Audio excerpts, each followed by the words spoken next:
Well, hey everyone, my name is Nathan Jones, and if you're new here, welcome. I like to talk about all things movies, specifically Blu-rays, and today we are continuing with my film journey. This is week 26, which means it's been a half a year since I have begun this project of mine where I went to England and came back and wanted to reevaluate my relationship with movies and TV and just this channel in general, and thinking a little bit more about the things that I ingest in terms of physical media and even books, which we'll get to here later on.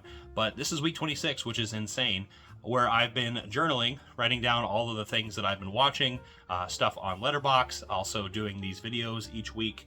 It's been a really good time, honestly. It's been good. It's been refreshing to kind of explore a lot of the themes and a lot of the things going on in my day-to-day, kind of life, but also just, from a weekly basis and thinking about that holistically. It's been really, really fun.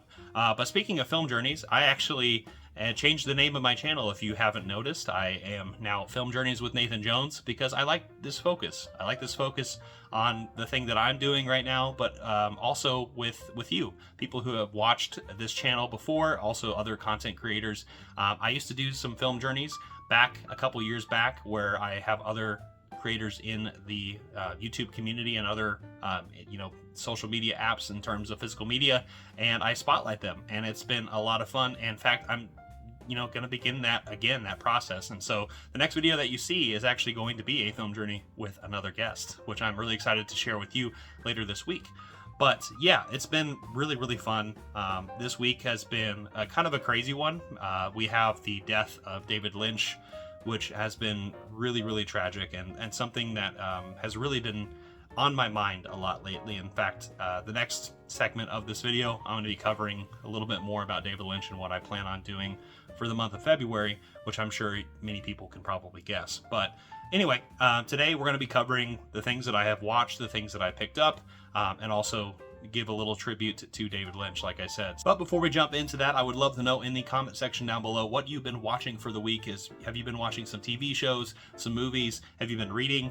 It's really, really cold right now, so I doubt most people are going outside, but obviously that's just where I'm at. But I would love to know in the comment section down below. So now let's jump over to another section of the video where I talk a little bit about some reading habits and what I plan on doing in February. Alright, so now we're to the part of the video where I normally cover the things that I've been picking up for the week, but I've actually only picked up one thing. I stated earlier that I actually am really thinking a lot about my financial situation, and I am really just currently just trying to pay off credit card debt. So I'm not really going to be buying too much this year in terms of the things that I pick up. So obviously life changes and things happen, so there's a little asterisk there.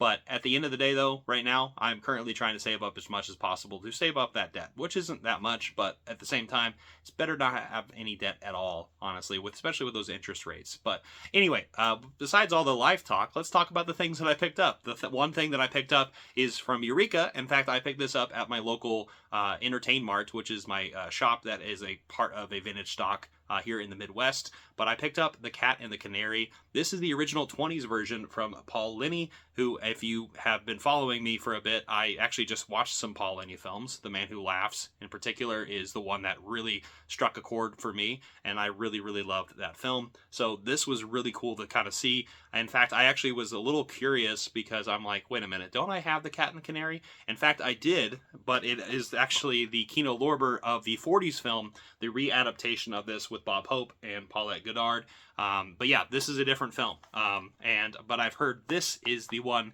to have. This is the original from the 20s. Is actually based on a play.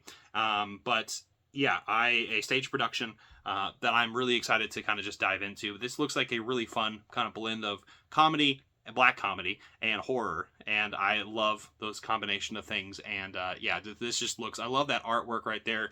Of course, Eureka does fantastic work. In fact, here's the original artwork for the poster, which looks really sweet as well. But there's plenty of special features on here. I haven't delved into it, of course, because I just got it yesterday.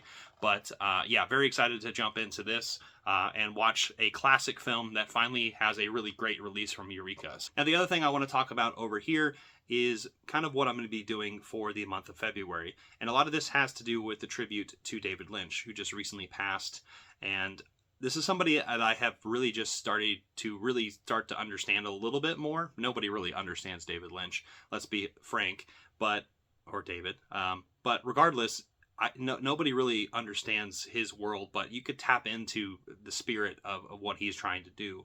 And that's something that I have just recently found out about myself, because last summer I actually started my Twin Peaks journey, and I liked David Lynch a little bit before then. I didn't really necessarily click with him as much as I would have liked, but now, after watching Twin Peaks, I have really grown to love his work. And so I'm actually going to be covering that here in a second. But the other thing that I have is I actually, ironically, I guess, had been reading the dossiers that I picked up a few months back. I actually have this Twin Peaks, The Secret History novel, and then the final dossier right here.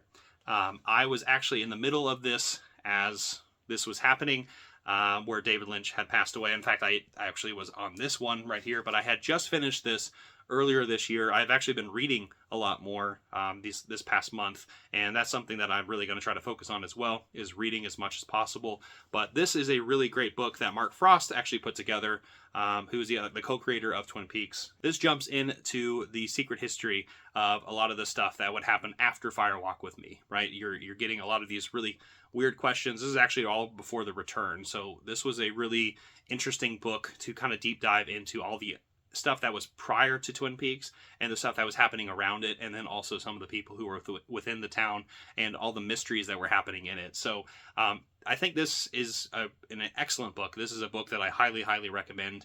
I don't know if you can get it really relatively easy. I think I got mine used, and so that's the route I would do it. But if you are into Twin Peaks, this is a must, in my opinion.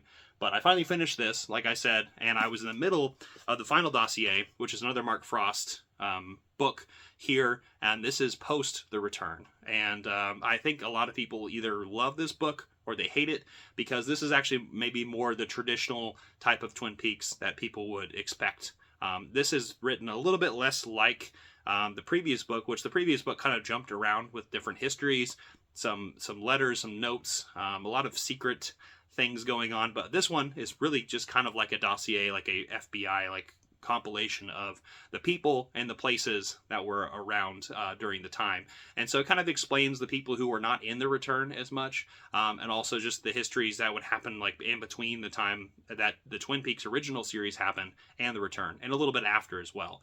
And I think this is a really interesting piece of work, and like I said, not everyone loves this stuff, but I do love some closure here in terms of a lot of the characters that we grew to love in this world. So, as I was saying, I was reading this as David Lynch had passed, which is really weird to think about, but it did click with me that, I want to jump back into his filmography. In fact, a few months back, I actually planned on doing that. In fact, I rewatched Blue Velvet because I just finished Twin Peaks: The Return, and I was still in that mindset.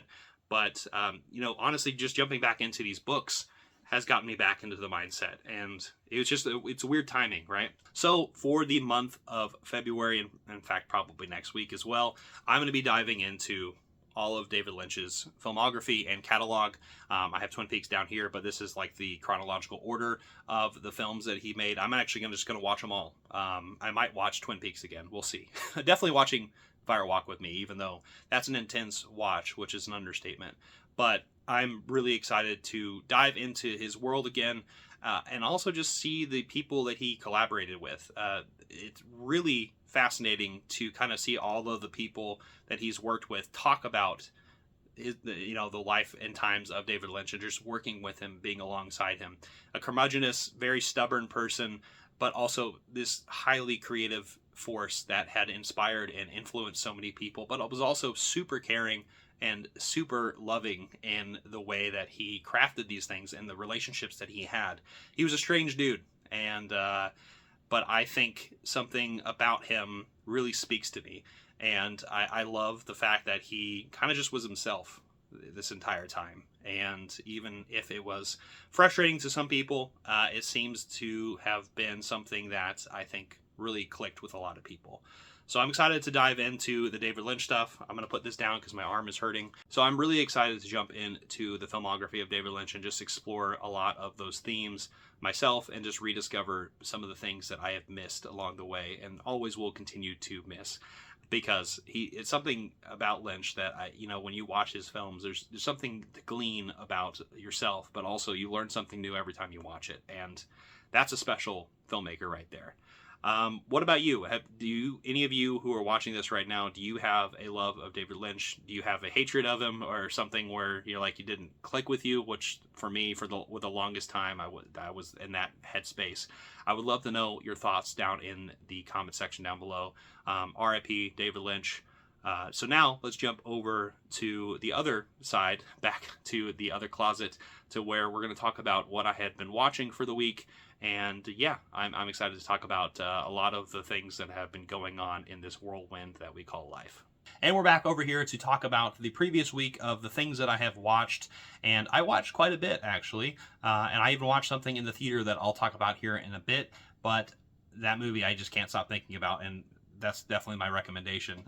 We'll get to that here in a second. But I did watch a few films, very big variety of types of movies that I watched. I was in a lot of different headspaces, different periods of the week. And so you can definitely tell based on the things that I'm going to showcase here, that's where I was. But at the first and foremost, let's talk about a Criterion disc, one that is from 1939, which is one of the best film years of all time. It is The Roaring Twenties. This is directed by Raoul Walsh, who is a legendary director and one that I really, really love. But it also has some legendary actors in it. James Cagney, Humphrey Bogart. This was, a really big noir kind of staple and honestly something that inspired a lot of the noirs that would happen post 1939, which around this time noir was kind of more of a concept. I mean, it wasn't necessarily fleshed out to what the 40s would have, right? But this is a movie that spans a couple of decades, because it starts off in World War One. Bogart and Cagney are best friends in this wartime environment. That's a lot of bad things are happening, obviously, but they survive it. They get to the 20s, they're celebrating a lot of things. Prohibition happens, the Great Depression happens, crime is bound to happen, right? And this actually just tests their friendship, and you can see that through the decades that they transpire with each other. And this is just a really compelling, really sharply written film that Walsh had directed, and also just has these great cast members in it. But yeah, like I said, is a prototype to a lot of the noirs that would come out afterwards, and so this is definitely a recommendation from me. I give this movie a 4 out of 5. It's one that I definitely recommend people check out, especially if you love these types of films that I think just look gorgeous on 4K. This is a really great release from Criterion.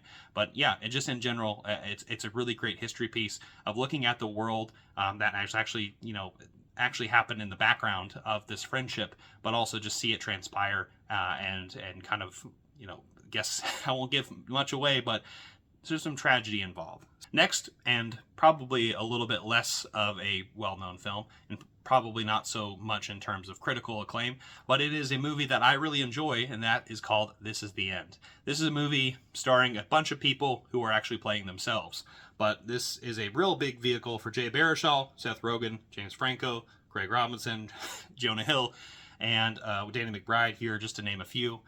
But there's also like Emma Watson in here, Michael Cera, Channing Tatum, Rihanna, Paul Rudd. A lot of people are in this movie, and they're actually playing themselves. And this is actually aptly timed when I watched this movie, because I didn't really think about it as I was doing this, as LA was literally, and still is, dealing with a lot of the tragedy that's going on right now of fire. But despite all the tragedy that's going on in real life, this is a really fun comedy of, I guess, hell opening up on Earth and taking the souls that are of good people, but all these guys are obviously left behind. There's actually a couple people in here like James Franco, Jonah Hill, who are just not good people in real life, and so I don't necessarily love that, but at the same time, it's still fun to kind of watch them interact with everybody. And I know Emma Watson also had problems on the set as well, so thinking about that from the past perspective, it is a little challenging to watch this now, but at the same time, I just really love, especially Craig Robinson in this movie. He's like one of my favorite parts of this movie, and this is just a endlessly quotable movie about these guys who are playing themselves in this really messed up situation that they had to get themselves out of, or get them to heaven, possibly. But yeah, it's an interesting one. It's more of like a stoner comedy, because obviously it's got Seth Rogen in it. But these are definitely the types of films that they would make, and it's a really good time. I give this movie like a 3.5 out of 5. It's one that I have a little bit of nostalgia for, and one that I think still holds up to this day. It has a really great cast and a lot of really funny moments, even though a lot of the cast also not so great, which, you know, like I said, in retrospect, is a little interesting to think about. But yeah, this is the end. This put me in a better headspace during the week, and even though all the things going on in the world are not so good. So let's move on from here to a film that scared the shit out of me. This is the second time that I've watched it, and one that I just really, I don't know why, but I have been itching to watch this for some time now, but I finally rewatched and my actual copy of Lake Mungo, this is on Second Sight. This is an Australian found footage horror film. I love found footage films. I've been falling in love with them ever since the Blair Witch Project, which I still haven't seen my Second Sight version of, which is a crime right now. But I am in the headspace of watching stuff like this, and I wanted to revisit this. And this is set up very much like a documentary of sorts, of the family kind of, mourning the loss of their daughter, and also just trying to figure out what the heck happened to her, and like all these mysteries that were left behind. And you kind of see that unravel in very unsettling ways. And this has some of the best photography, even though it's like very, like I said, it's like a documentary, so it's definitely set up to where like there's not like really beautiful shots or anything along those lines. It's just really unsettling photography and cinematography that really kind of combine with the storytelling to make it that unsettling. And it's one of the best of the bunch, honestly, in terms of the found footage films. And this movie just looks terrific on this disc. There is a really beautiful, gorgeous, I have the box set that's limited, but it is still available, at least the limited, or the standard edition of this particular release. But this is a movie that I love revisiting the second time around, and I'm definitely going to be jumping into some of the special features here. There's a boatload of stuff on here, but this movie is a 4 out of 5. It's one that I think a lot of people should check out, even if they don't get the physical disc. Watch it on streaming somewhere. It's really worth your time, and it really is scary. It's one of the scariest found footage films out there. And yeah, Lake Mungo, high recommendation from me. Good rewatch. Speaking of rewatches, I wanted to put a smile on my face, and I actually woke up at 3:30 one of the days this past week, and I could not go back to sleep. So for some reason, I'm like, you know what? I'm going to watch something very outrageous right now. And I rewatched Stop Making Sense, and holy moly, this just put a big smile on my face. Like I had mentioned not too long ago, I was not a fan of Talking Heads, and I'm still kind of like iffy about it, but I think I'm more into it now, especially because of this particular release, this A24 release, which you can get at Walmart. By the way, that's how I got my copy, but you can also get it from A24 site. Is just stunning, because they restored this with David Byrne and company, and put together this fantastic release with all these different cuts, which I have not seen all the cuts in here, but I just wanted to rewatch this particular release, this concert film, which is one of the best concert films out there, and one of the iconic ones too.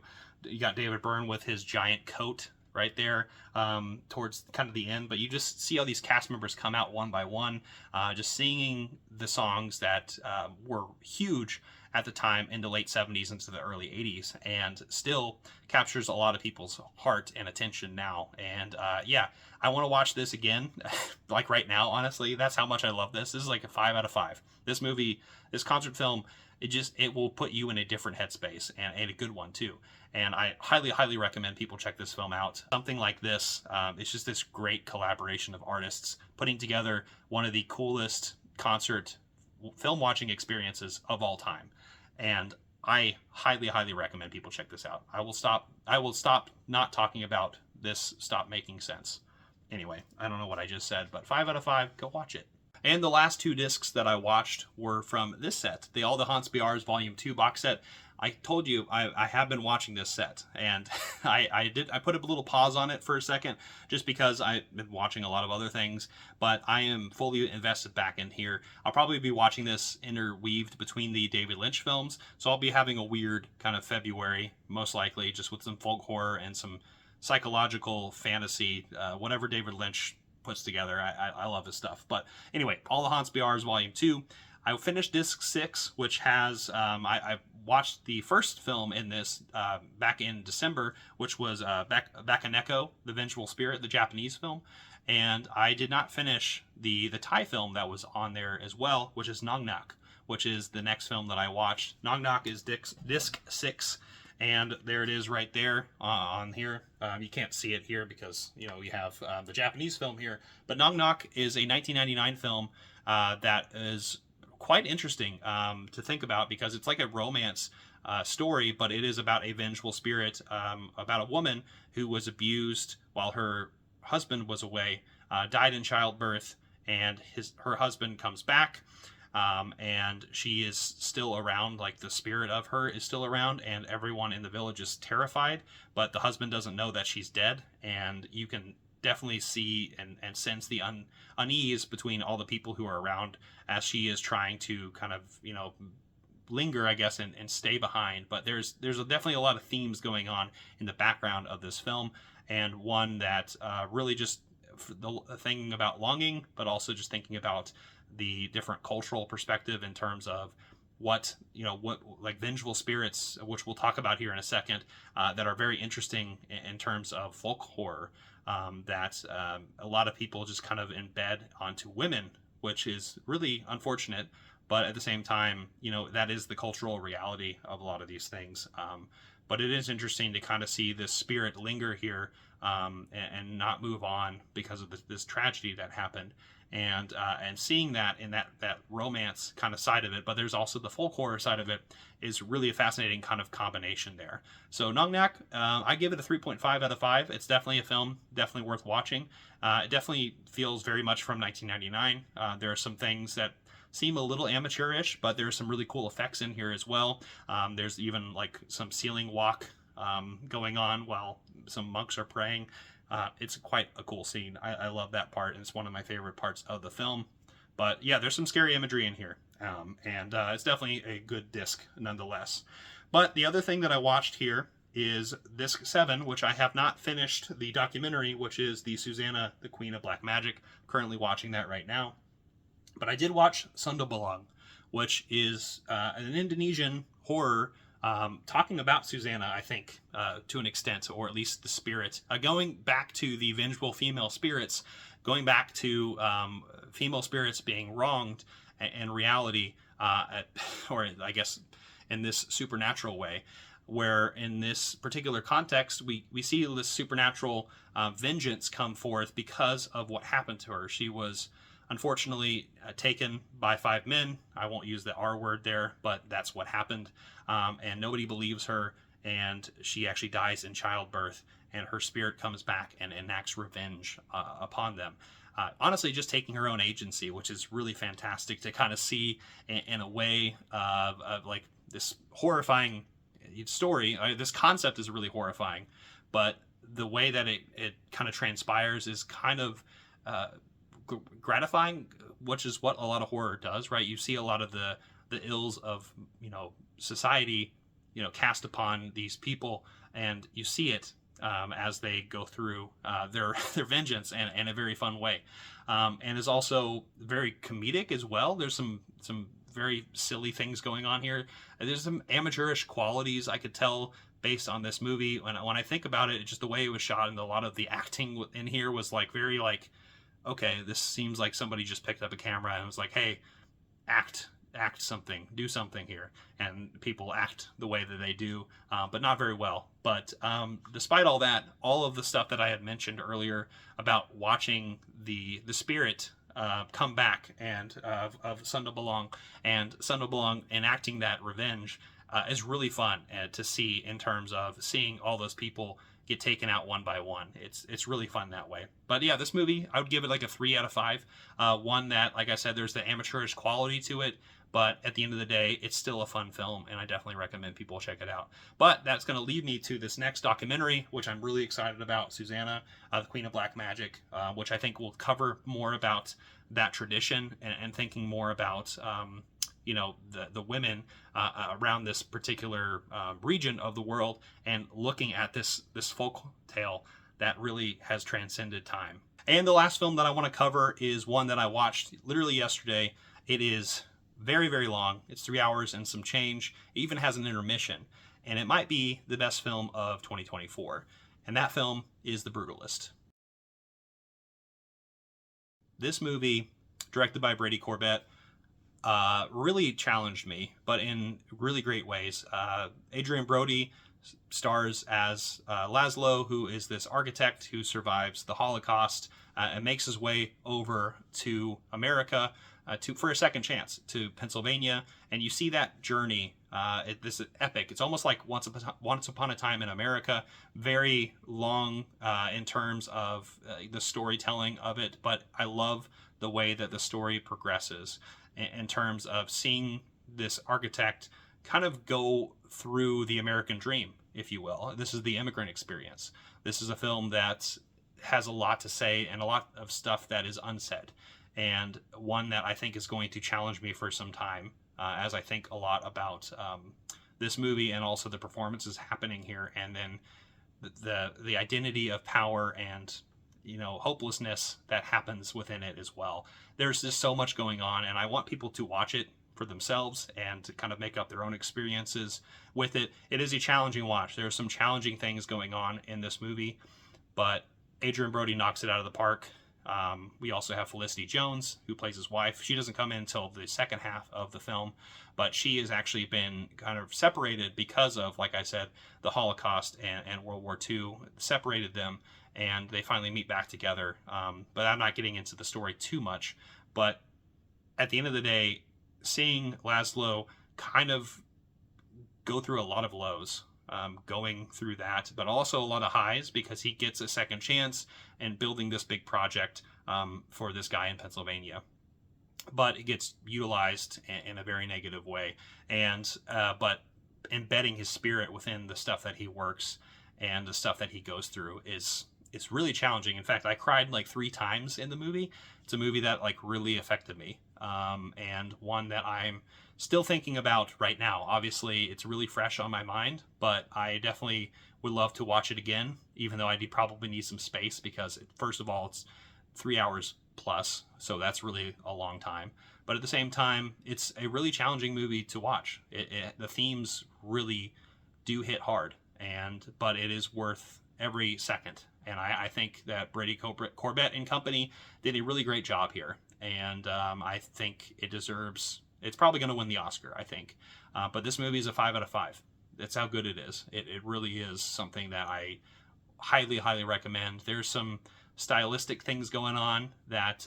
it's also shot in VistaVision. I didn't say that, which is something that hasn't been done very often. There's very few films shot in VistaVision, and it's shot in a very gorgeous way because of how it's panned. But yeah, that's what I watched for this last week. So a lot of challenging things, a lot of fun things like Stop Making Sense. I'm just putting a smile on my face. This is the end. Watching some really kind of depressing things about friendship with the Roaring Twenties, watching some folk horror films, looking at agency and power and powerlessness, and then also watching this huge epic in The Brutalist, the American dream kind of unfurled and tossed aside, and looking at this immigrant experience, but also just the experience that also, just rings true to what America is right now, which I won't get into too much, but I'm not necessarily the biggest fan right now. But anyway, with that being said, I hope everyone has enjoyed this little film journey of mine. I will be back here shortly with a film journey with another person, because I'm going to be resuming that, like I said at the beginning, and I'm super excited to showcase that with you and have that conversation. And we're going to have more conversations like that. But yeah, if you're curious to be on the film journey yourself, feel free to let me know in the comment section down below. I'd love to have you here, and also just love having you here in general. But rest in peace, David Lynch. This next month is going to be for you, and I'm so excited to kind of showcase my respect and love for your work. But I will see you all next time, and I'm not jonesing around.